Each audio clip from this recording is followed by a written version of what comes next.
Welcome to section 4.4, Rules for Calculating Probabilities. In this section, we'll learn how to calculate the probability of complex events by combining simpler ones using addition, multiplication, complements, and conditional thinking.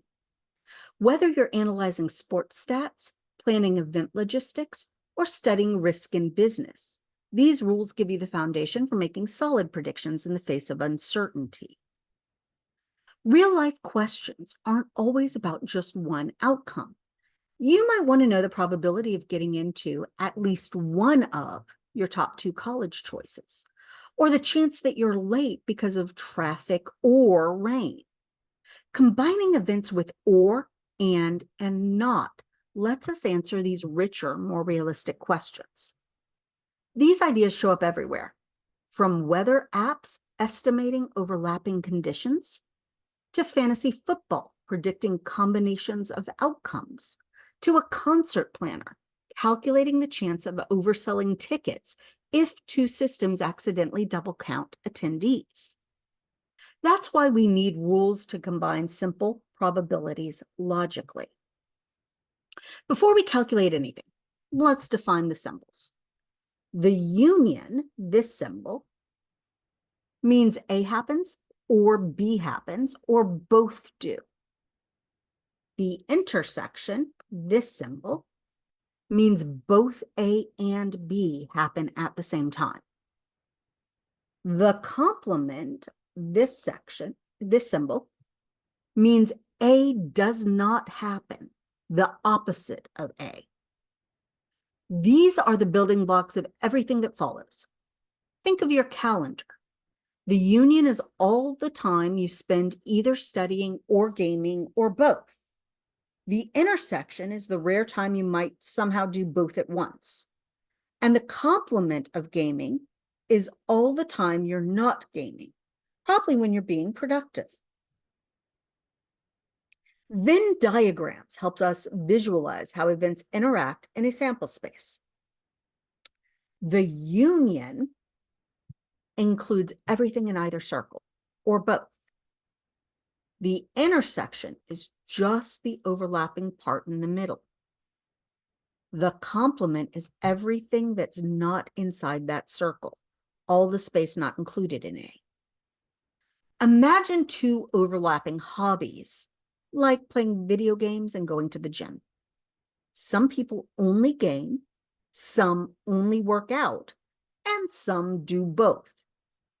These diagrams let us quantify how those groups relate and help avoid double counting. Now that we know what a union is, we can calculate its probability.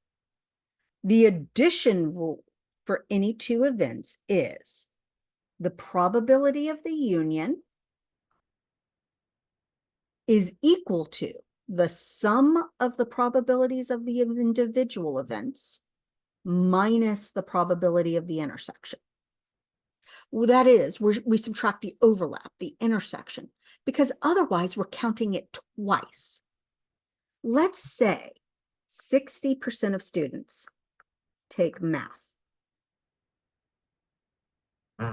and 44% of students take science.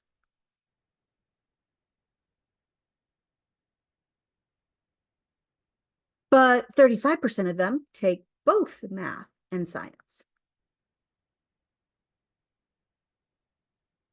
Then the probability that a random student drawn takes math or science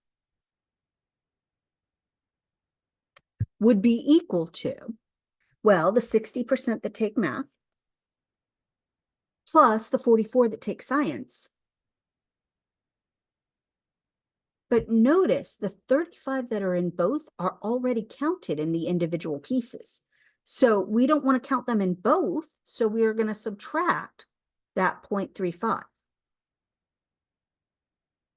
So we would get 0.69, or 69% of students take at least one of those subjects.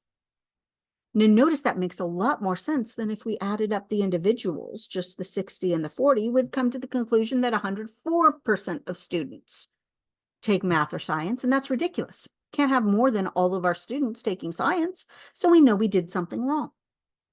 Remember to subtract off the overlap so you don't count it twice. This rule keeps our math accurate when events aren't mutually exclusive. But in some cases, two events can't happen at the same time, and that's when they're mutually exclusive events. For example, if Tony Stark is either working on a new Iron Man suit or relaxing in the Bahamas, but never both at the same time, then those events are mutually exclusive. When that's the case, the addition rule becomes the probability of the union is the sum of the probability of A and the probability of B. No subtraction needed because there is no overlap. Just add the probabilities together. Sometimes it's easier to calculate the probability of something not happening and subtract that from 1. That's the complement rule. The probability of the complement is equal to 1 minus the probability of the event. Let's say there is a 70% chance of rain. And that would mean there is a 30% chance it won't rain. So the probability of no rain, which is the complement of there being rain, is 1 minus the probability of rain. That's that 1 minus 0.7, or the 0.3 that we know is correct. Now, this can be super helpful for at least one problems. Instead of calculating all the ways something can happen, we figure out the chance that it doesn't happen at all, then subtract from 1. Suppose that in a survey of 1,000 fans, 700 support Iron Man, 630 support Black Panther, and 520 support both. We want to know, what's the probability a randomly chosen fan supports at least one of these heroes?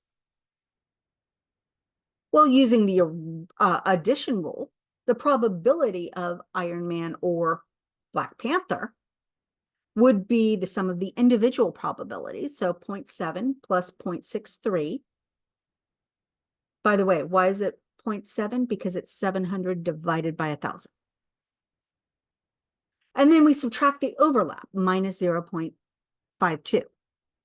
So we get 0.81. So 81% of fans support Iron Man, Black Panther, or both. Now, what's the probability a randomly chosen fan does not support either hero? Well, it's what's left over from them supporting at least one. So we calculate 1 minus the probability of the intersection. Pop culture surveys like this are a great way to practice event combinations. Now let's define conditional probability. This is the probability that A happens given that B has already occurred. We write it as the probability of A bar B, but we read that as A given B, is equal to the probability of A and B, the intersection, divided by the probability of B. This rule helps us narrow our focus to just those outcomes where B is known to be true. Think of it like this. If you already know a student is on the dean's list, what's the probability they're also a business major? Now, we're no longer looking at the whole sample of students, just the ones on the dean's list, right? Just that part. Okay, so let's use some numbers. Suppose we have 300 students as business majors, 120 total students on the dean's list, and 75 are both business majors and on the dean's list. So if we want the probability that we have a business major, given that they're on the dean's list, it would be 75, the number of the intersection, divided by 120, the number of the people on the dean's list. So if we know students on the dean's list, then there's a 62.5% chance they're a business major in this hypothetical situation. Now let's turn to intersections, the and part of probability. For general cases where events may depend on each other, we use the probability of A and B is equal to the probability of A times the probability of B given A. This means the probability that A happens and B happens, assuming that A happened first. For example, drawing 2 cards without replacement. Well, if I look at the probability that the first card is red, well, there are half our deck's red. That's 26 out of the 52 cards. So 0.5, right? If half our deck is red, there's a 50-50 chance we're going to pull a red card. But now if I don't replace that red card, and then I pull another card, the probability of the second card being red, so this is our second card being red, well, it's not 26 out of 52 because one card's missing. It's 25 out of 51 because we removed one card from the deck. We removed one red card from the deck specifically. So the probability that they are both red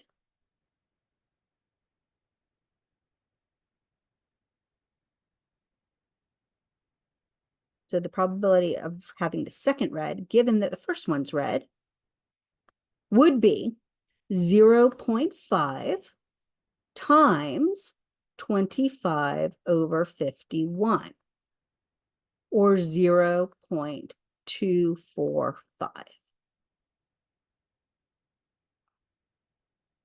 So there's about a 24.5% chance, right, that would pull 2 red cards in a row from a fair deck. In some cases, events don't affect each other at all. If A and B are independent, then the probability of their intersection is just the product of their individual probabilities. No conditional logic needed, just multiply. This is perfect for situations like rolling 2 dice, flipping 2 coins, running 2 unrelated online ads. For example, what's the probability of rolling a 6 on 2 dice? Well, the probability of getting a 6 and a 6, well, the probability of the first 6 is 1 out of 6, right? The 6 is one of the possible 6 outcomes. And then the probability on the other dice would also be the same thing, 1, 6. So our probability that we would have 2 dice both hitting a 6 at the same time would be 1 over 36. Let's clarify a common confusion. Mutually exclusive and independent are very different. Mutually exclusive means events can't happen at the same time, like passing and failing an exam. So the probability of A and B are 0. Independent means the outcome of one doesn't affect the other, like flipping a coin and rolling a die. So the probability of A and B is the probability of A times the probability of B. If events are mutually exclusive, they are not independent. If one happens, the other definitely didn't. Let's bring it all together. Use the or symbol, add and subtract if there's overlap. Use the intersection symbol, right? Multiply, but check if events are dependent. Use the complement symbol when we're doing a not statement, right? Subtract it from 1. And use the conditional probability, P, probability of A given B, to focus on a specific condition. Mastering these rules lets you handle real-world probability with confidence, whether you're analyzing business decisions, medical trials, or Marvel fan polls.